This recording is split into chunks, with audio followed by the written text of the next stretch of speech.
of your life.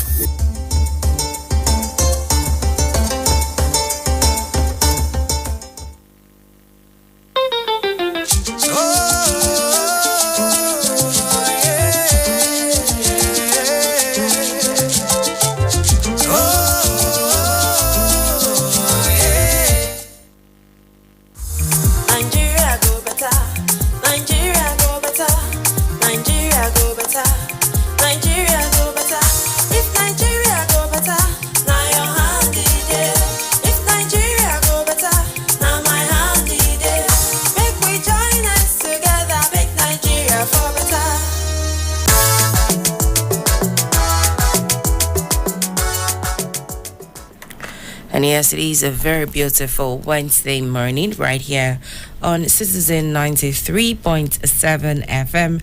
And you know, when you hear the sound, it is time for the newspaper review. And today is the 14th of February 2024, which also signifies Valentine's Day and also the start of Lent. Today is also Ash Wednesday for our Catholic brethren.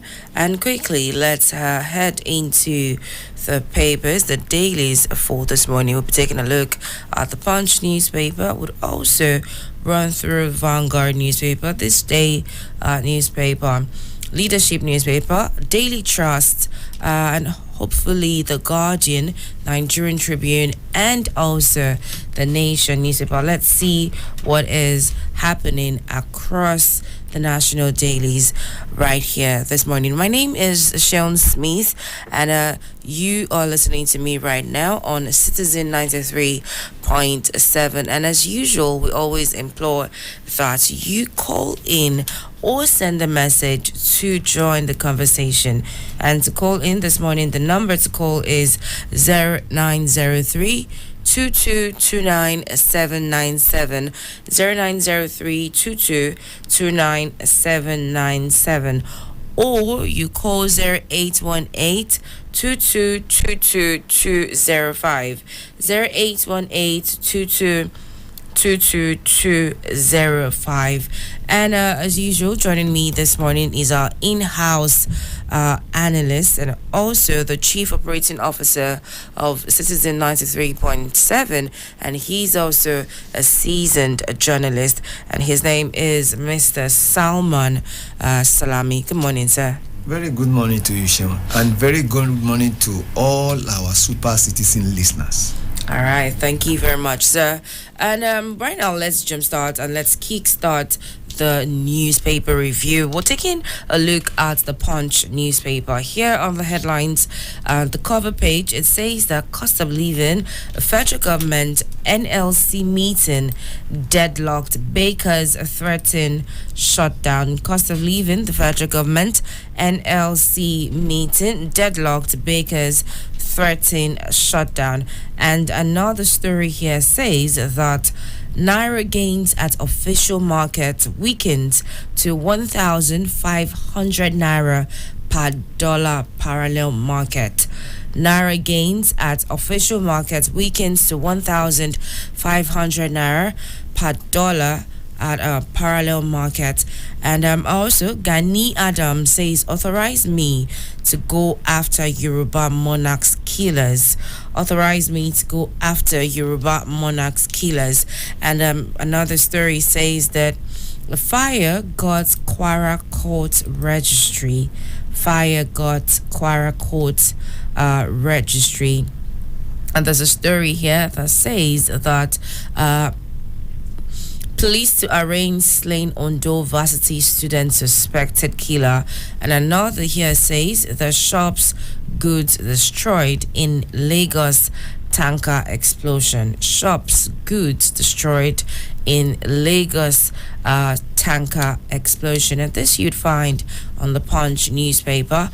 And also one of the top news on Punch newspaper says that Soyinka to deliver Punch 50th anniversary lecture come February 29th.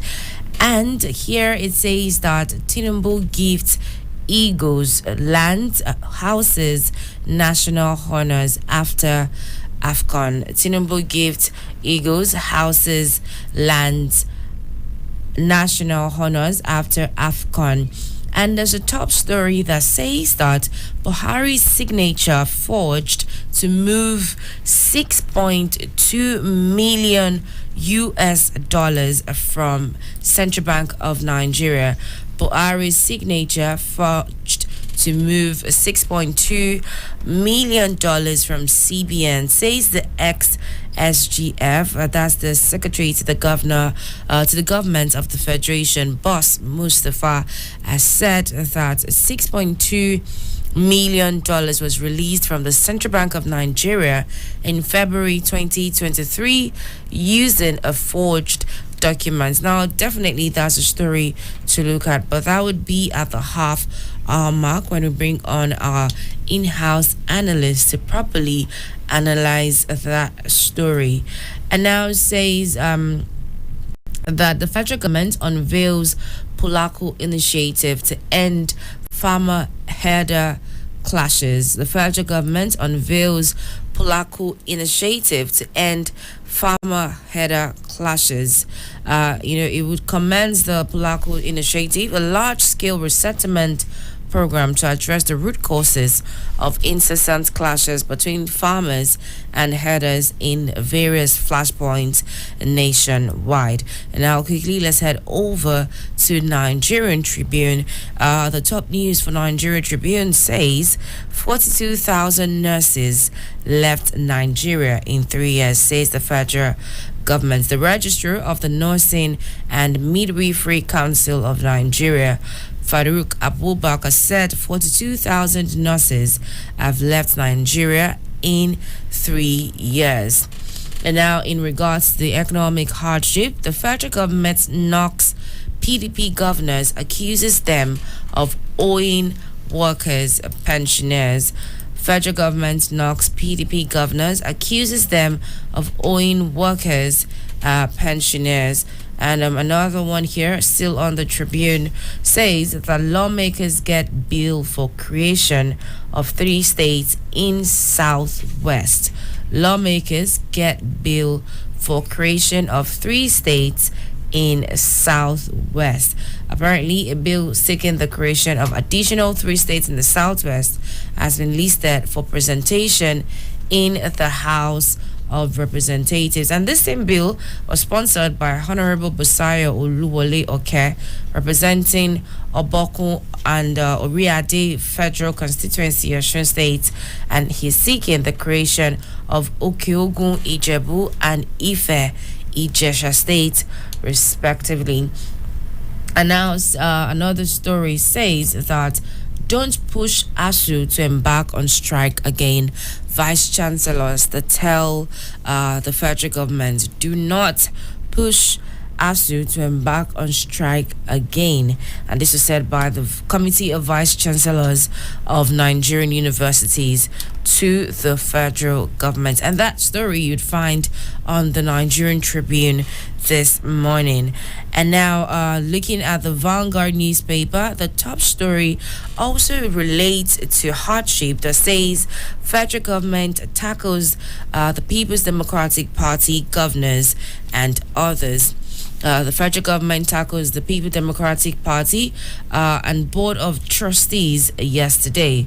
And the next story here says that Wigwe banking industry has lost whiskey, says Obiano. Apparently, the death of Herbert Wigwe, who used to be the CEO of Access Holding, is still in the news, and the banking industry has said that they have lost a whiskey, says Obiano. And the next story here, Nigeria's Sovereign Investment Authority announces a $220,000 innovation prize for startups. Nigeria's Sovereign Investment Authority announces $220,000 innovation prize for startups. Another one here says that the first bank to reward customers with 36 million naira reward in first mobile cash out promo. And I'm moving on quickly to the next here that says that Nigeria's oil output rises further by 6.9% to 1.43 per barrel, says OPEC. Nigeria's oil output rises further by 6.9% to 1.43% PBD. And now moving on to the next story quickly, still on the Vanguard newspaper. It says here that EFCC arrests 2 men for currency racketeering in Abuja. EFCC arrests 2 men for currency racketeering. And now Niger coup leader says that we won't rejoin ECOWAS, release Bazoum. We won't rejoin ECOWAS, release Bazoum. And that is definitely on the foreign scene. This was said by the Niger coup leader that says we will not rejoin ECOWAS, release Bazoum. And now another story here on the Vanguard newspaper says that reject IMF World Bank offers. Falana cautions the federal government. Reject IMF World Bank offers. Falana cautions the federal government. And now commercial partners says further interest rate hike not good for economy. Commercial partners says that further interest rate hike not good for the country, for the economy. And it also says that Naira will stabilize around 1,500 Naira per dollar, says the commercial partners. And that Commercial Partners Limited is an investment banking firm that has cautioned against further interest rate hike by the Central Bank of Nigeria, saying such a move is not good for the economy. And now let's see what is happening on this day newspaper, and also take a look at the headlines and the top stories. And if you are out there this morning, you should try as much as possible to get your hands on a copy of this national dailies. It could be the Punch newspaper, the Nigerian Tribune, or Leadership, or Vanguard, and a couple others, so you can get up to speed with in-depth information of the headlines that we are airing this morning. Now, looking at this day newspaper, the top story here says that Tinubu speaks with grieving Herbert Wigwe's parents, comforts couple. Tinubu speaks with grieving Herbert Wigwe's parents, comforts couple.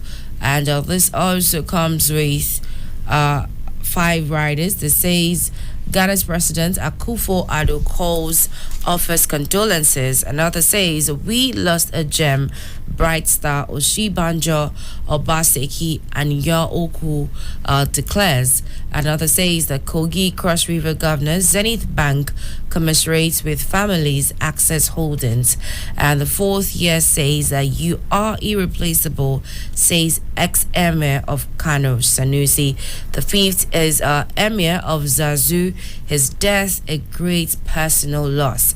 Emir of Zazu says that the death of Herbert Wigwe a great personal loss. And now the last, which is the 6th, says that Herbert was a first-class guy, and that was said by Wale Tinubu. Herbert was a first-class guy. And now let's take a quick look at the next story that says that NLC strike notice. Federal government pushes for fair, sustainable minimum wage, begins talks with Labour. Federal government pushes for fair, sustainable minimum wage, begins talks with Labour. It comes with 4 riders that says pleads with NLC, TUC to withdraw strike warning. The federal government pleads with NLC, TUC to withdraw strike warning. And also the second says that to resume payment of wage award this week. The federal government is set to resume payment of wage award this week. The third says that Labour foresees stalemate, in negotiation for new minimum wage. Labour foresees a stalemate in negotiation for new minimum wage, kicks against panel composition. The last rider says that NAS vows to enforce payment of living wage to workers. NAS vows to enforce vows to enforce payment of living wage to workers. And I was still looking at this day newspaper. It says that NUPRC says plan to conduct closed bid round for oil, gas blocks legal. NURC says that plan to conduct closed bid round for oil, gas blocks legal. And it says it declares Nigeria's technical oil production potential stands at 2.26 million ppd. And then the second says that APPO to announce headquarters of proposed African Energy Bank next month. APPO, that is the African Petroleum Producers Organization, to announce headquarters of proposed African Energy Bank next month. And that story you'd find on This Day newspaper. And lastly, on This Day newspaper, it says that stop playing to gallery. Federal government blast opposition governors. Stop playing to gallery. Federal government blast opposition governors. And now quickly on the Daily Trust newspaper, the top story reads that 6.2 million fraud. Federal government ask Interpol to nab CBN official and two others. In regards to the $6.2 million fraud, the federal government has asked Interpol to nab a CBN official, two others. And here, the next story is Atiku to media. Bola has moved on. Stop describing him as my aide. Atiku to media. Bola has moved on. Stop describing him as my aide. And still here on the Daily Trust, we can also see a related story that says gas explosion rocks Lagos community. Gas explosion rocks Lagos community. And another says that Tinubu seeks Senate confirmation of the Central Bank Board directors. Tinubu seeks Senate confirmation of CBN Board directors. And now the next story says that NSCDC nabs 8 suspected oil thieves in Bayelsa.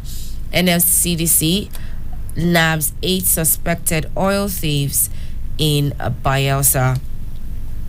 The next story says that NAF officer, that's the Nigerian Air Force officer, supplying military camouflage to notorious Zamfara bandit Turji, arrested.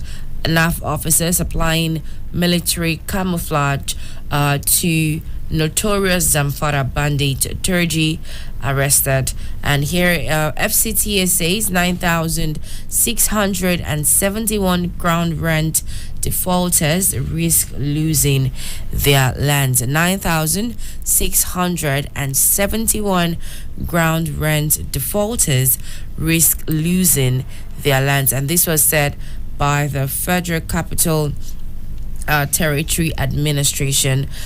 Said if they fail to pay their ground rent in 2023, they are at the risk of losing their lands if they fail to pay within 2 weeks. And then now moving on quickly to the next story that says on the Daily Trust newspaper that the police arrest 2 for allegedly raping 13-year-old girl in Gombe. And also tricycle riders protest in Yobe State. Now, these are just few of the stories you can get up to speed with certain information. And lastly, on the Daily Trust newspaper, Oluwo advises Tinubu to open borders, lift ban on grains and others.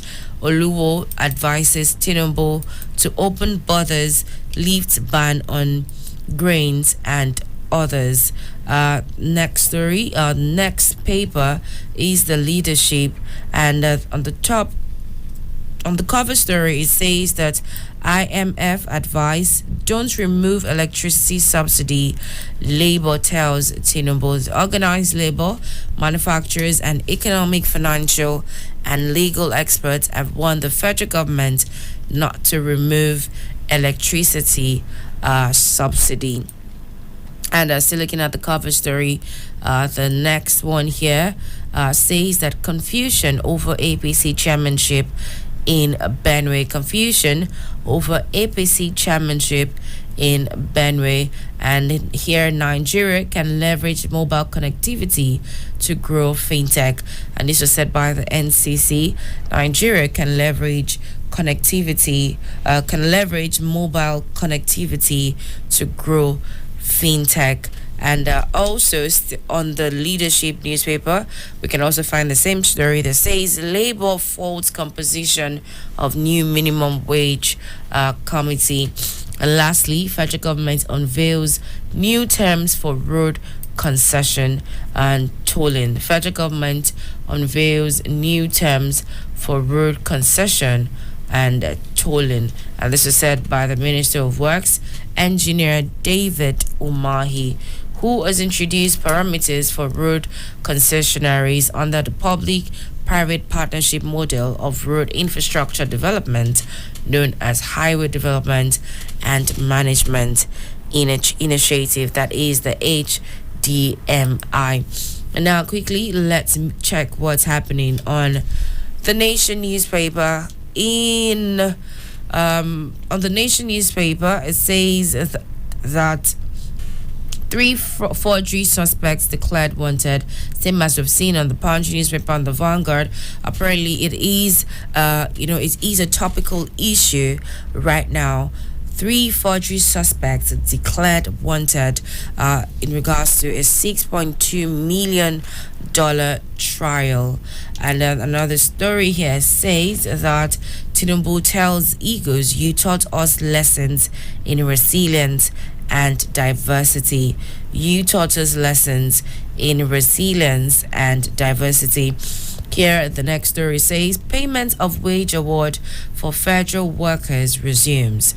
Payment of wage award for federal workers resumes. Another, Shatima inaugurates panel on herder farmer clash. Shatima inaugurates panel on herder farmer clash.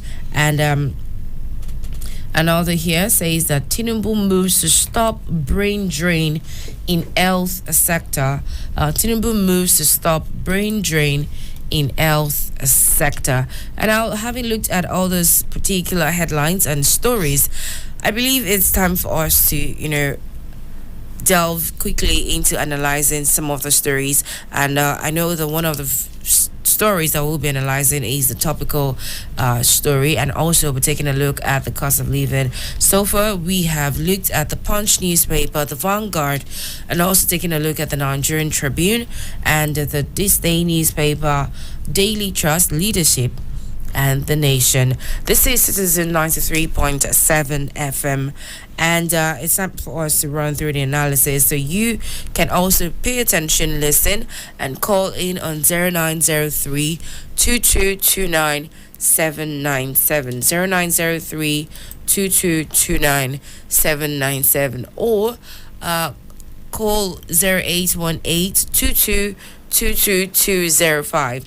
0818 2222205, and you can also send us a WhatsApp message on 0818 2222205. And now let's go on a very quick break. When I am back, we'll start with the analysis of the news stories that we've had to look at this morning. Do stay tuned.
And yes, welcome back to the Citizen 93.7 FM.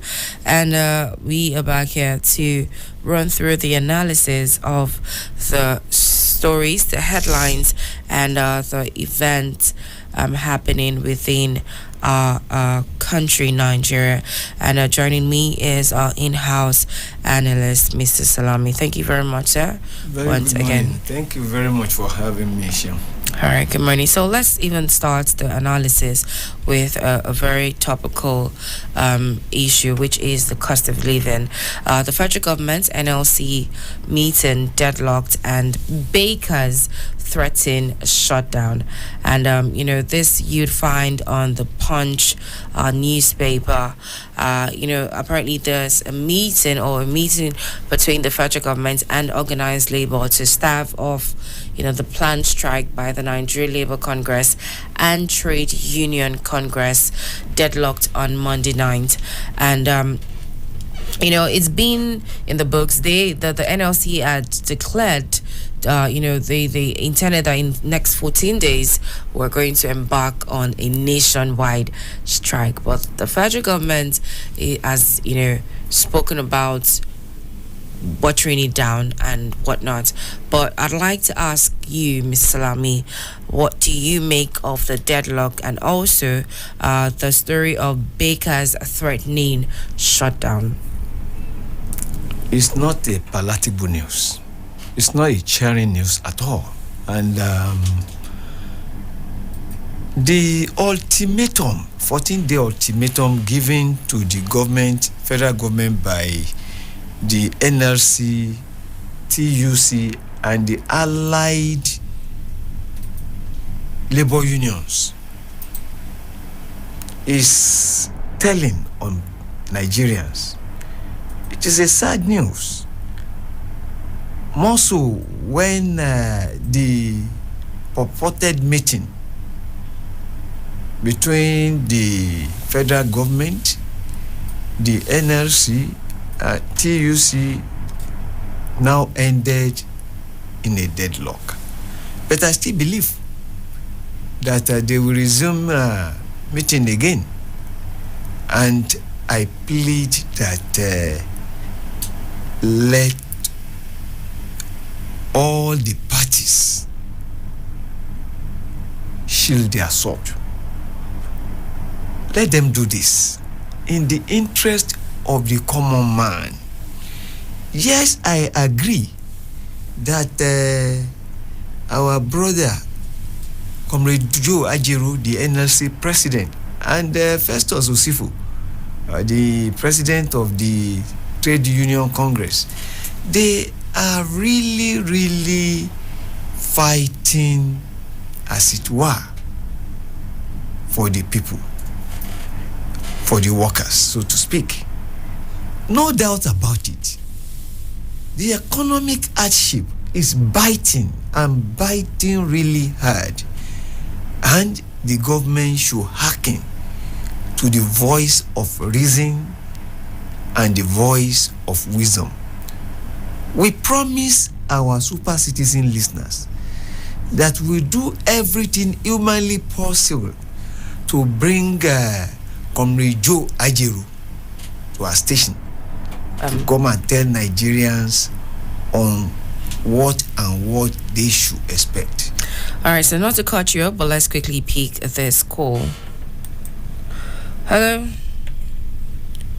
Hello? Hello?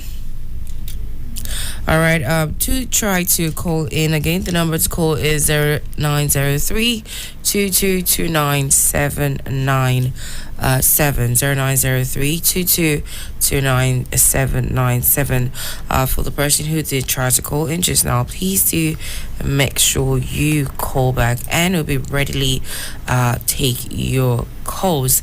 And also you can call us on 0818-222205. And when you do call in, please make sure you state your name and where you are calling from. And I was so sorry to have cut you off on that contribution, Mrs. Salami, but please to go on. So we shall try our best because it is our duty to inform, to educate, and entertain our listeners. In this wise, we are making effort to bring Comrade Joe Ajiru to our station so that he will interface with Nigerians. And this will give our super citizen listeners the opportunity to speak directly and hear from the horse's mouth. But here at Citizen FM, we plead with both the federal government and the labor union to please do everything humanly possible to avert this strike.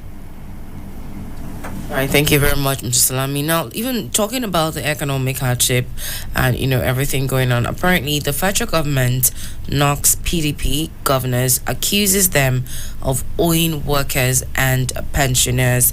This was done through the Ministry of Information and National Orientation. They said that the failures of governors elected under the umbrella of the People's Democratic Party to implement the 30,000 naira minimum wage and support farmers in the state is contributing to the economic hardship in the country. Now, sir, once again, what would you say about this? It is politics playing out. It is politics and politicians doing what they know how to do best. The PDP governors, they met about 3 days ago and lampooned the APC-led government. And the government is now giving it back to them.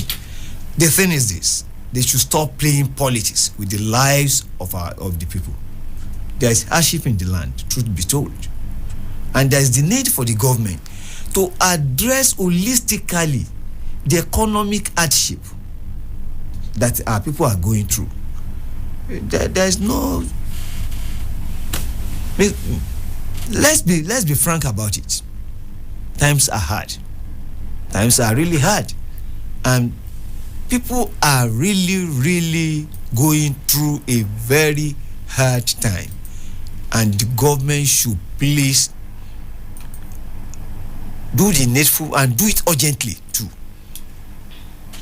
All right, thank you very much, Mr. Salami. Now, you've just said that times are hard, but apparently, there's a news story here which I had earlier said is one of the topical stories because it's across the national dailies. Actually, it says that the ex-SGF, the immediate past Secretary to the government of the Federation, Boss Mustafa, has said that Buhari's signature forged to move $6.2 million from the Central Bank of Nigeria. Now, he said the money was released for foreign observers ahead of the 2023 general elections.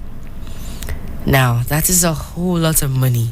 And that's why, Mr. Salami, I'd like you to properly run through this particular story because I'm sure our listeners are hoping to hear what you would have to say about this because $6.2 million is not small money to even start with. Well, I think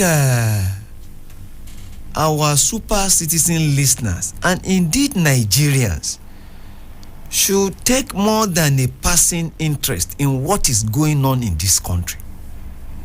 A situation whereby the signature of the former president or any public office holder is forged is a serious issue.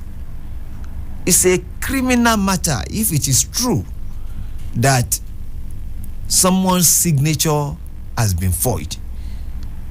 Don't let us look at it as the president's signature.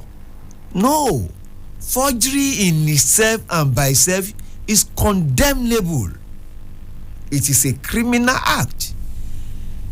It is saddening the more to discover or to know that the signature of the former President Muhammadu Buhari, was forged allegedly to siphon $6.2 million.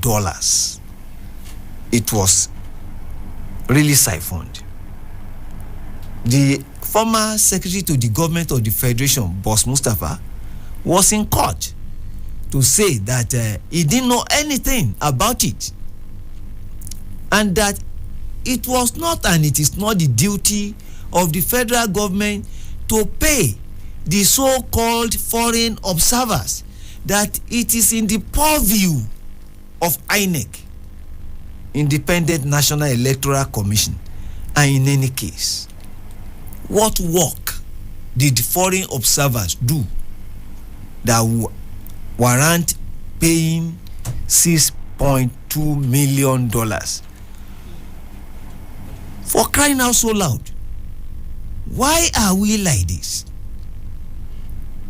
At one breath, in one breath, we will be chopping for loan.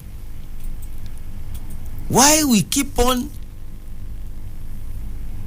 I don't want to say stealing,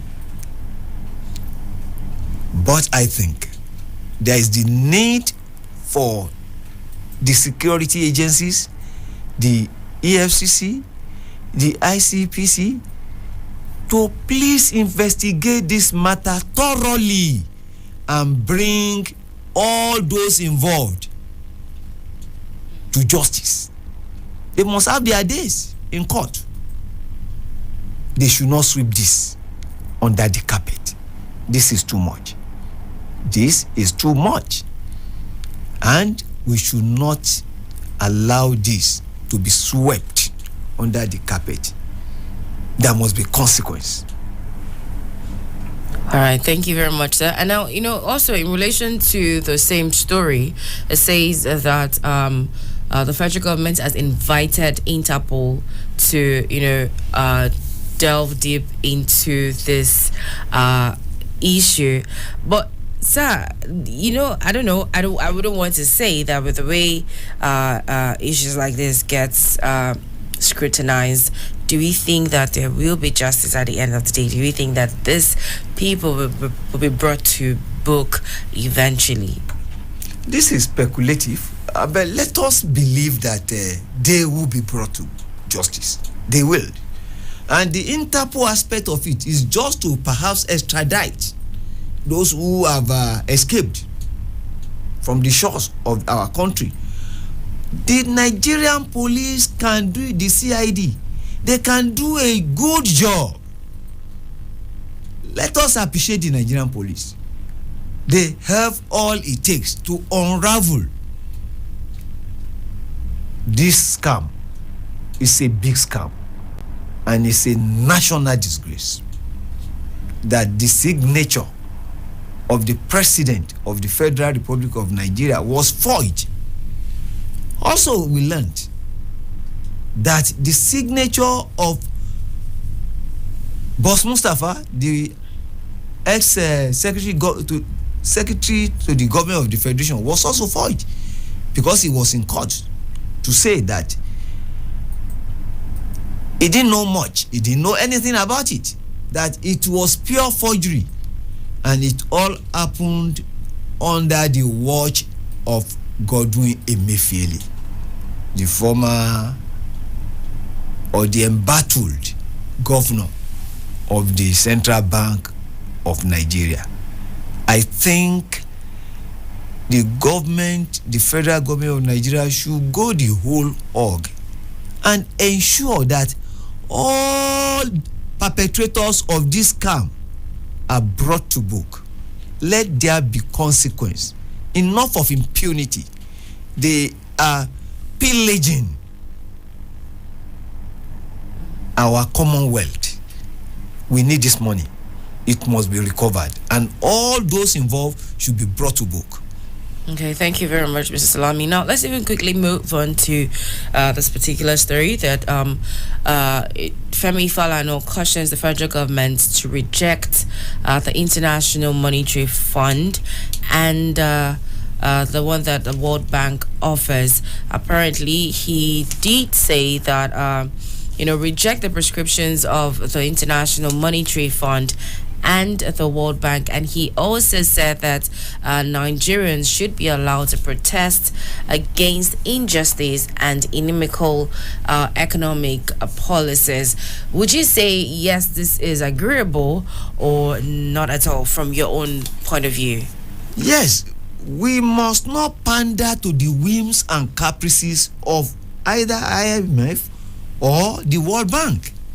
Experience has shown that they do not mean well for this country. We cannot forget in a hurry what happened during the IBB era, when the Bretton Woods group advised IBB to do certain things to take IMF loan. Although the Maradona of Mina dribbled all of us and still did what Nigerians didn't want. But we all saw the consequence. The thing is this: there are sound economists in this country. There are very, very competent. We have the Okonjo-Iwealas of this world. Why is it that we do not value our own? The IMF and the World Bank, indeed the Bretton Woods, they don't mean well for the third world or for Africa. And we Africans should reject them. Avoid the Greek and their gift. They do not mean well for us.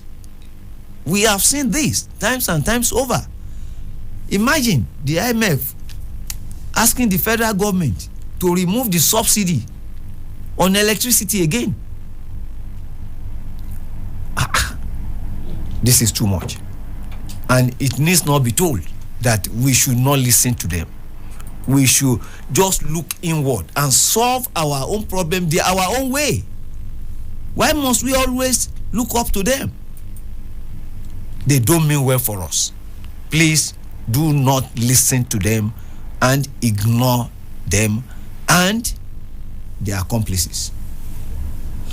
Okay, once again, thank you very much. So let's even talk about a particular story that says that the vice chancellors tell the federal government not to push ASU to embark on strike again. Apparently, the Committee of Vice Chancellors of Nigerian Universities has again urged the federal government to yield to the last agreement reached with the academic staff union of universities, saying that it shouldn't push the union to the level of embarking on a fresh industrial action.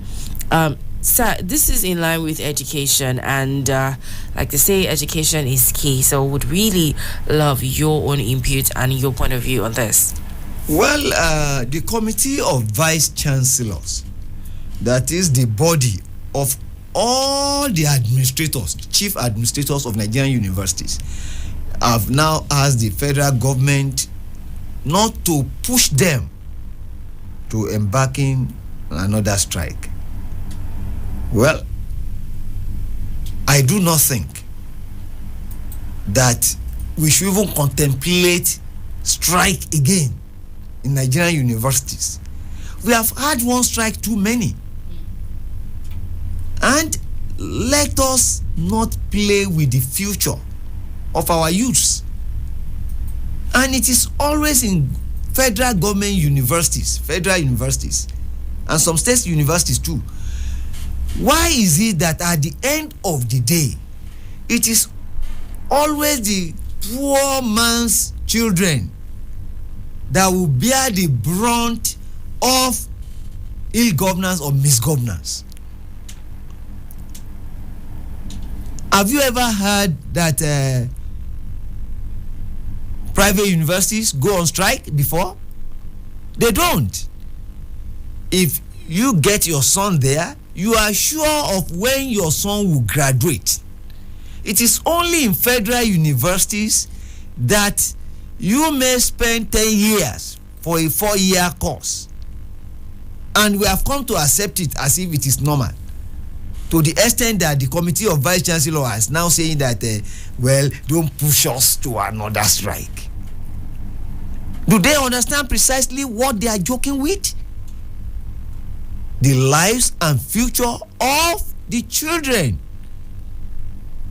of the common man, of the downtrodden. They should not contemplate it.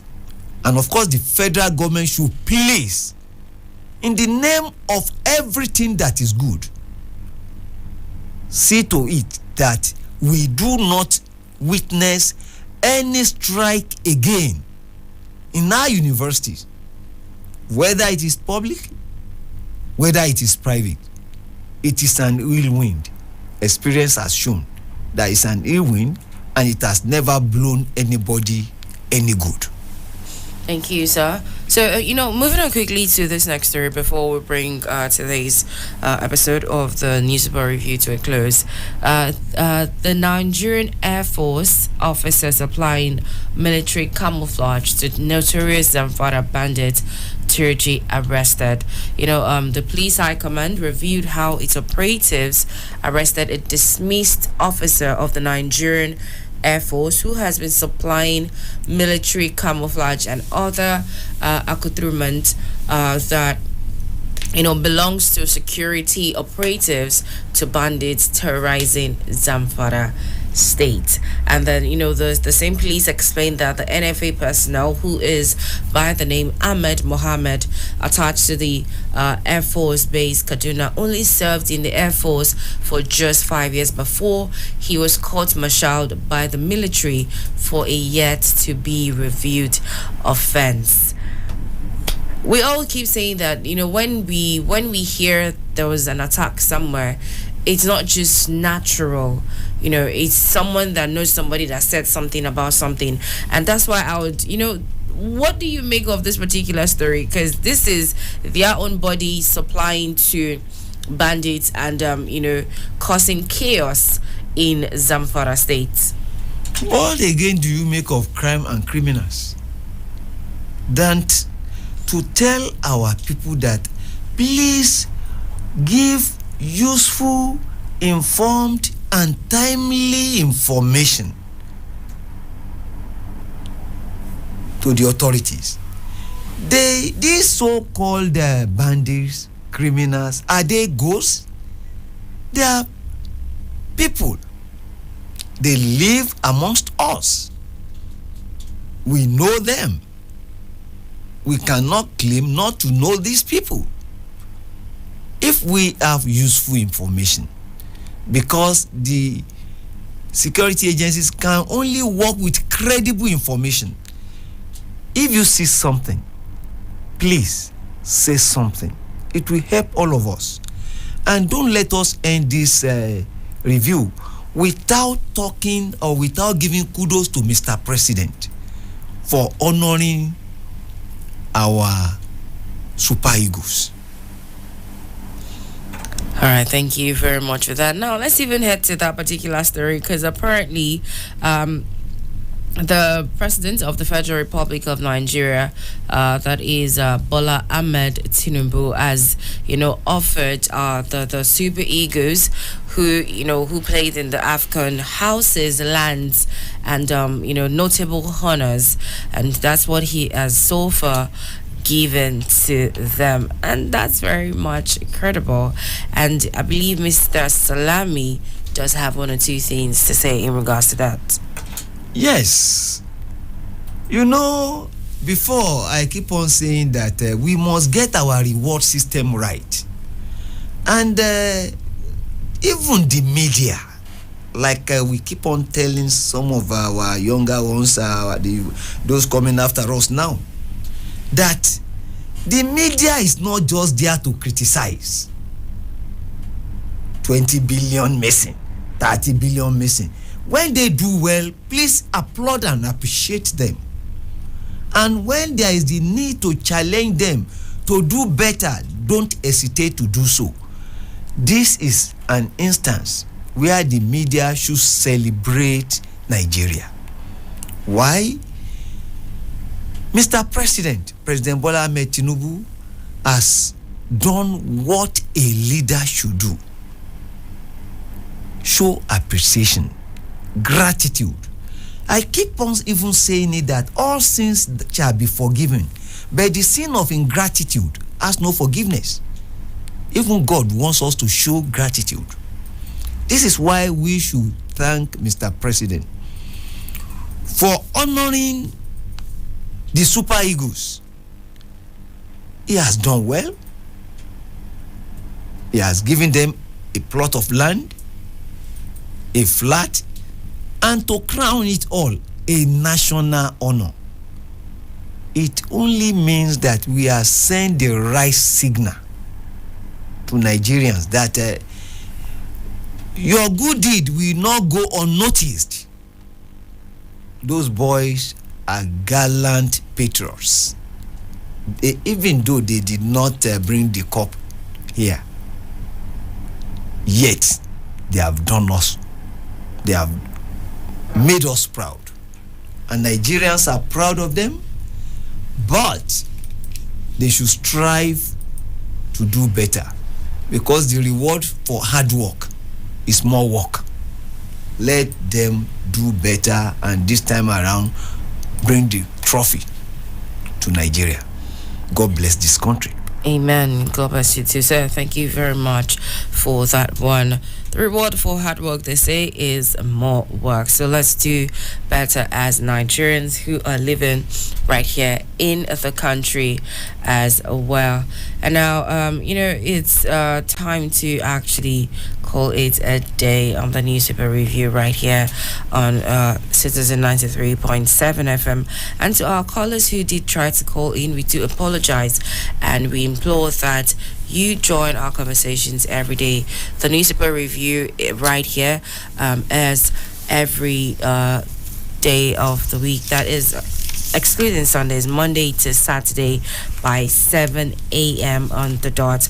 We are here to review the papers with you, and also to hear you air your own opinions about whatever it is that might be bugging you in regards to stories and events within the country.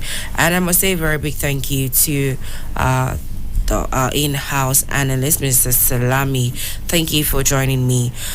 It's my pleasure. Thank you very much. And thank you. And also to our super citizen listeners out there who did not even try to call in, but then they are there listening to us this morning. We say thank you for always being a part of us every day of the week. Do stay tuned for more right here on Citizen 93.7 AM. Don't go anywhere and do not touch the dial. And also have a beautiful, beautiful day. It's just Wednesday, half day of the week. Do enjoy the rest of your day.